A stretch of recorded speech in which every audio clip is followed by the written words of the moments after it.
ওরা জানে যে ওরা তনুকে পাবে না, তারপরেও তনুর পেছনে ঘুরছে। ওরা যে কেন ঘুরছে সেটা ওরা জানে না। একটা সুন্দরী মেয়েদের কোনো কাজ করে দিতে পারলে ছেলেরা নিজেদেরকে ধন্য মনে করে। কেউই তোর মতো তনুকে ভালোবাসতে পারবে না। পারবে না। যদি পারতো তাহলে তো তনু তোর হতো না। এগুলো কি বন্ধ করা যায় না? যায়, বিয়ে করে নিয়ে আয়।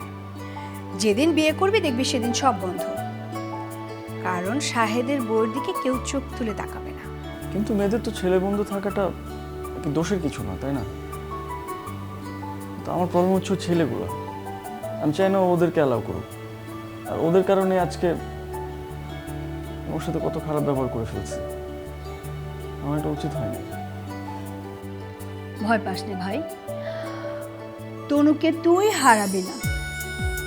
তোর সমস্ত প্রবলেম আমি সলভ করে দেব। তোকে একটা প্রমিস করতে হবে। প্রমিস কর। কি প্রমিস? তুই কালকে তনুকে যে সরি বলে আসবি। Good boy. বাবু, তুমি আমার জন্য একটা কাজ করতে পারবে? কি?